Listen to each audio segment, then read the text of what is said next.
This situation with me is it's not unfamiliar. People have told me, they've named everybody involved because they've had that experience, but nobody's prepared to come out and say anything. That's what the lawyer and the real estate company rely on. They rely on people's silence.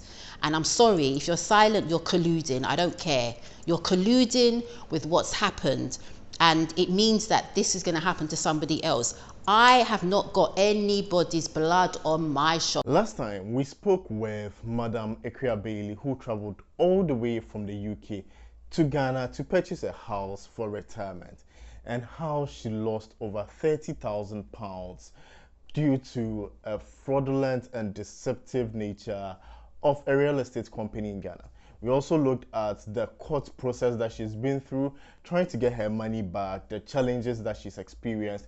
And in this video, we are going to talk about one, naming the companies involved from the real estate company all the way to the legal firm, and two, the lessons learned, three, the payments which she has received so far, and four, an update to most of the questions asked in the previous video.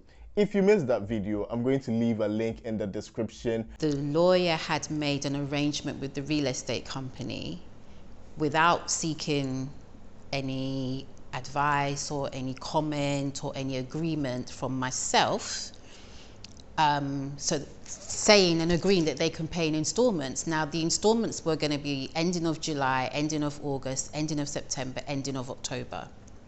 And that's three of those payments were going to be in the summer term.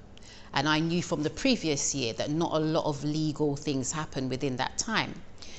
So I sent an email saying, what happens if they don't pay? To be honest, I don't remember what the reply was. The reply was the only thing I remember about the reply was, if they fail to pay on any of those dates, we can go back in October to court. And I said, I don't want to go back to court in October. I've had enough of that. But there's nothing I can do. Each time I get a challenge or something that I don't feel is correct, I have to think, well, what's more important? Is it more important for me to get the money at the end, or is this challenge more important? And I just have to back off. And that's how it's been, I would say, from October last year. It's like I feel like I'm backed in a corner because I need something, whether I think it's right or wrong.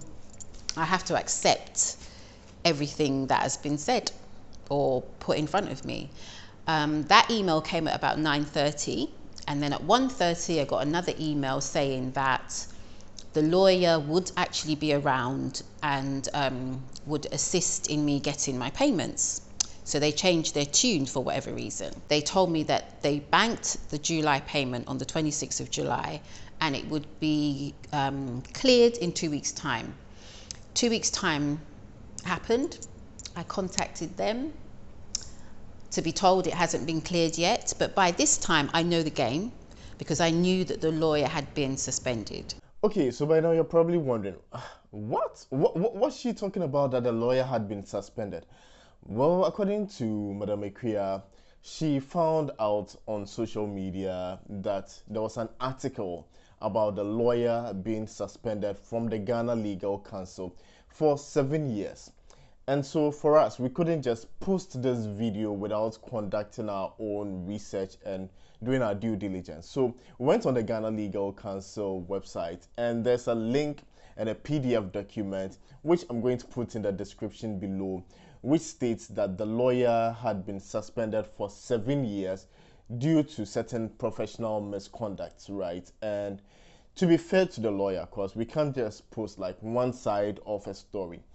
We also went to her website, and I'm going to leave a link in the description as well, where she wrote an article or a document to set the record straight about the social media post that the Ghana Legal Council had posted. And so for you to be able to make a more informed decision, I would want you to read both articles after watching this video to the end, right? So that you have an idea of what has transpired. And so we continue with the video. Hope this gives you some context. So I just emailed back and said I'm going to seek legal advice, and that was coming up to 2 weeks ago. I haven't heard anything from the lawyer or anybody in the firm. So I would say about 6 days ago, 5 or 6 days ago, I contacted the real estate company, and I WhatsApped and emailed the contact that I have in the UK, and I explained the situation. I haven't had the July payment. You shouldn't be dealing with the lawyer because she's been suspended, and she was actually suspended on the 23rd of June. You handed her payment in July. So the future payments need to come directly to myself. And if they needed my bank account details, I could send it to them again if they don't have it, whatever.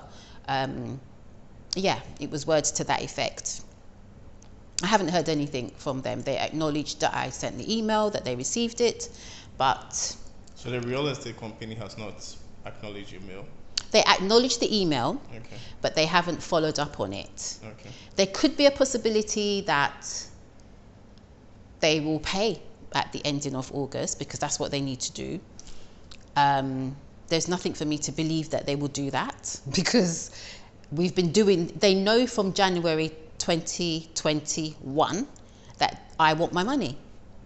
So I have no reason to really believe that they're going to pay at the ending of August. Maybe they will, maybe they won't. I don't know. They've only acknowledged the email. They haven't said anything since. They haven't reached out or anything. And I need to say that the lawyer was suspended on the 23rd of June. We were due in court on the 24th of June, the day after. And in court, my legal team didn't turn up, and the legal team for the real estate company didn't turn up either, which was strange. Nothing was done that morning because apparently the judge had a meeting that she had to go to. So we were there. There were other people waiting for their cases to be heard and sorted, and nothing happened. My legal team emailed me and said, and they emailed me something like 9:30 when I'm in court, instead of sending me a text or a WhatsApp to say that everything had been adjourned. They didn't tell me why. They didn't say what was going to happen after. From then on, things just got very, very hazy. I didn't really know what was going on. And so basically, that's where we're at now. The July payment is with the lawyer. She acknowledged that they banked the check. I haven't received anything. I don't see the point in chasing her in this way because I'm achieving nothing. The real estate company, I have reason to believe that they knew if they handed that money to her, because they weren't in court on the 24th. So I have reason to believe that they knew. So why they were handing her in money on my behalf, why was she accepting it? You've been barred, you can't work. You're no longer a lawyer. So why did she receive the money? I don't understand. And it just highlights the deception, as far as I'm concerned, that is prevalent in Ghana. It's not everybody, yeah, but you have to understand the kind of lawyer, the person that we're dealing with, in terms of you could charge 1 million, you could charge 2 million, but you went to 3.2 million in legal fees and you knew that it was wrong. So that's the person that I've been dealing with. That there's no way I would have known that she would have done that. The operation, her business, she's been holding it for over 10 years. What I do know is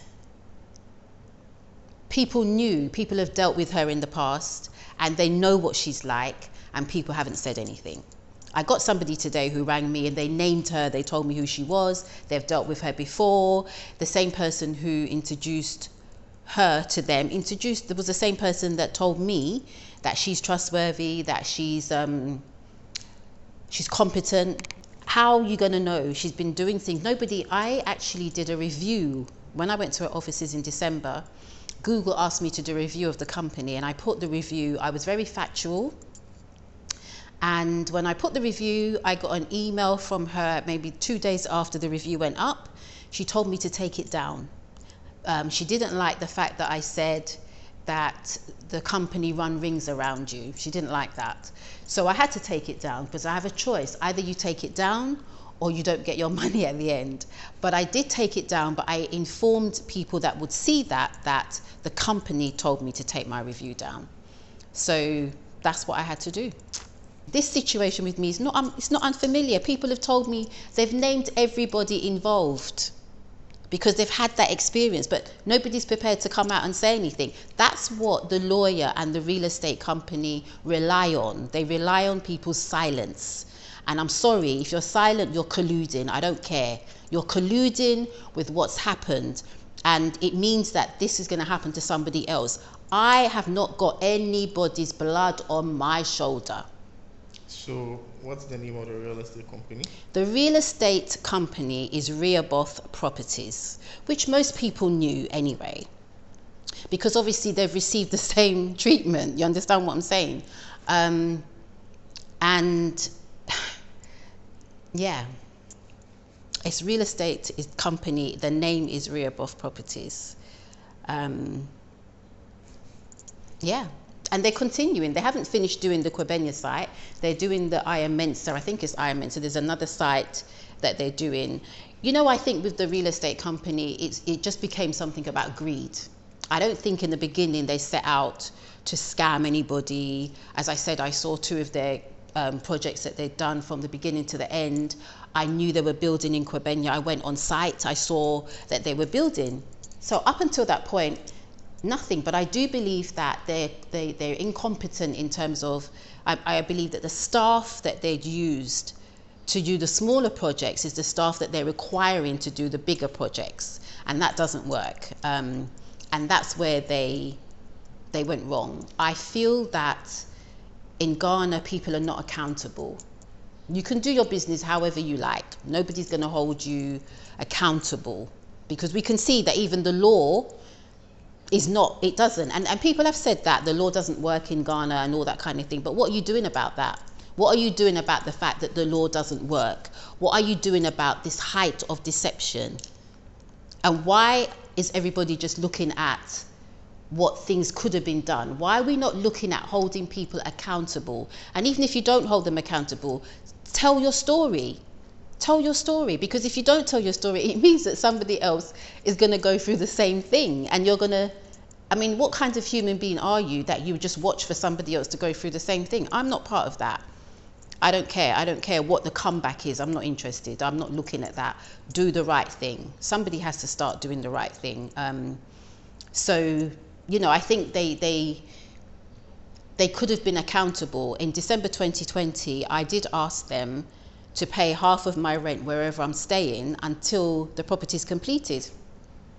And the response is exactly the response that I've not had, that they've repeated, where they just go quiet and bury their head in the sand. I'm telling everybody, to be honest, I'm not blackmailing anybody or anything like that. They will pay me my money. They will pay me my money. So people keep asking, why didn't you go to the UK office? Why didn't you sue them in the UK?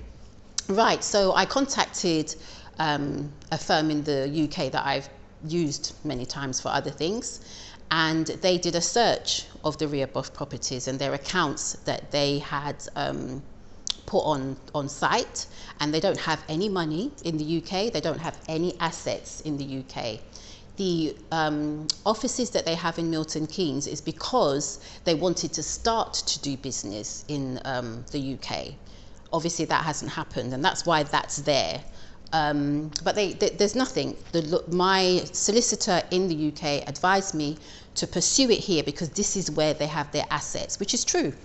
It's the truth. They have nothing in the UK. So yes, they could try and do something, but where are you going to get the money from? They have no money in the UK. So no money that they're declaring in the UK. So there was no reason for me to pursue that. Okay.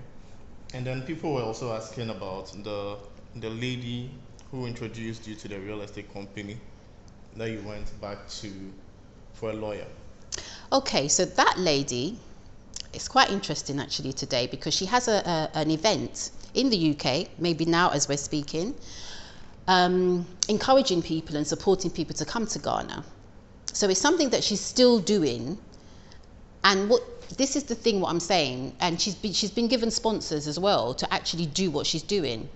I don't believe that she knew when she introduced me to the real estate company that this was going to happen. I honestly don't believe that she knew. Where I kind of have an issue is that I'm coming to you, I'm telling you that I've got a problem with them, and I need legal representation. So you know there's an issue. I've never heard from her since. She's never said to me, how you getting on or whatever like that. So she put me onto another lady with a company that's, and they are efficient. They have business in the UK and they have business in Ghana. And I believe that they may have used a lawyer as well. But they spoke very highly about the lawyer. So this person put me onto the lawyer. So there's two people who did the referrals. There's one who did the referral for the real estate company, and then there's one who did the referral for the law firm. Yeah, the lawyer. Mm-hmm. How could you pay for an like something which is not there? There's no fiscal property. I didn't know enough about off-plan and stuff like that. I have lived in the UK for, as I said, and done business in the UK. This couldn't happen in the UK. And I think I was trying to avoid something like this happening. That's why I flew over from the UK before I spent any money to see if this was really happening. So when they said to me that, they sent me a letter in the August of 2020 to say, bring your payments up to date by 80% for completion in December. I believed that that was going to happen. I had no reason. I had one of their marketing people telling me and saying me that the project is moving, it's going. And he himself also said to me that it's going to be completed in December. I'm thinking, why would I think that anyone's lying? I'm sorry, that was naive of me because I didn't have enough dealings with Africa. I'm not a deceptive person. I don't engage in that. Hence the reason when the lawyer is telling me to go on site and be deceptive, no, you will not encourage me to do that. And that's one of the things that I think it needs to be said, you know, from people coming from outside. Don't get drawn into this deception. If you don't do it because they want you to do it or they want you. No, I'm not going to be a part of that. I'm not going to do it. That's the reason why I didn't believe that the letter could be a lie. And having said that, again, the gentleman that I was dealing with in the UK who signed off that letter, again, didn't have information about what's going on site. I don't think he did. He just assumed when he was told to do that that's what it is. When I contacted him after I'd been on site, he did sound surprised, genuinely surprised. And he was genuinely surprised that I was here. And what I'm saying is actually what I've seen, right? So he was kind of querying, how do you know that? That wasn't what I think he actually believed. So that's why I made the payments up to 80%, because I believed with the letter and I believed in the person that was on the ground explaining certain things that this is going to happen. So I just went ahead. Yeah, fair enough. I've learnt that lesson.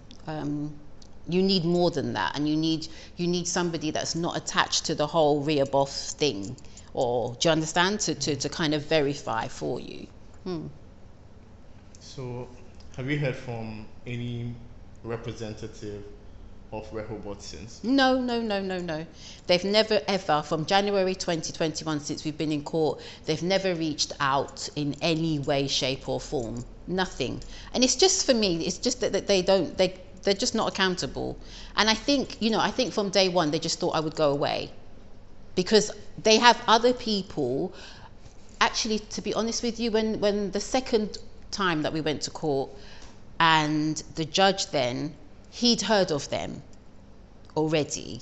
So obviously other people most probably have taken them to court. I don't know what the outcome, I don't know anything. But that judge did say something about, I've heard about them already, or something like that. So yeah, I've not heard anything from them. I do believe that she's a good lawyer in terms of her ability to do what you expect. I've been in court several times. The way that she's represented me, the way that she's done it in terms of the content and the energy that she gives to it. At the beginning, when we were working together, she actually seemed to be very caring. I remember once the court was adjourned. I think it was adjourned the week before, something like that. And I just like, I can't do this anymore. I don't know what's going on. How many times do we have to come here? I thought this was going to be straightforward. And when we left court, she would have a word with me about what's going to be happening next. How am I feeling? And this particular occasion, I couldn't answer because I felt if I opened my mouth, I was just going to burst into tears. So I was holding it together. And she said to me, I don't want to leave you without hearing what you're saying. And I remember that vividly. And that was the early days. I think the relationship switched when I wasn't obeying her. And she has got that bullying kind of tactics. I felt that energy, like, you know, I am it. You do as I say, and you have to do what I say. It was that kind of relationship where it's very dictating. And because I began to speak up for myself and express how I felt about certain things, that's when the relationship started going left. And that's the thing about Ghana, though. That's the thing that runs across the board. You run into any challenges and you have to fight for yourself. You have to fight for yourself. I've had to be at rent control. You try to get your money back from people that want to rent you property and want to just give you shabby service but take a lot of money. You have to fight for yourself. So I think that's the real downside, that you come on these challenges. I mean, I don't know a story like mine. I don't know yet how I've managed to get this far. I don't know. I've paid the price in a lot of ways. I think the main thing is, you know, my mental health and my physical health. My physical health, I'm just holding on. I could have cancelled this today because this morning and the previous mornings I'm feeling really kind of shaky and weak. But I think, you know, my personality is what has to be done. So I decided to just go ahead and share this. And the reason I'm doing this interview is I firmly believe that, and I've seen it, I've been in Ghana now for over a year and 10 months, and I've seen how people just go about their day-to-day life and not really thinking about somebody else. It's not everybody. And I think I should use this opportunity to kind of thank the people that have reached out to me, people have offered advice, people have offered money, people have offered free accommodation for me to access. It's that side of it for me. I didn't even think about those things, and those things kind of show you the balance that, you know, Ghana is what it is, and I'm struggling in this way, and there is corruption and there is deception, but there are people that can feel your pain and reach out and want to make a difference and to support you. And I want to say thank you to all of those people. The penny hasn't dropped that much because I don't have the energy to I can't respond at the moment to people. I don't have the energy to do that. I don't really read most of the messages at the moment because I have to focus each day on what I do. I can't do everything, but I do want to say from my heart, honestly, really, really, really from my heart, that I'm really, really, really grateful for the people that have reached out, and the fact that I haven't responded doesn't mean that anything negative. I just can't right now. I can't introduce any new people or any new things into my social circle because all of that has to be managed. I honestly don't know who to trust, so I prefer to kind of not really take advantage of those things, but I'm really, really, really, really grateful. Thank you.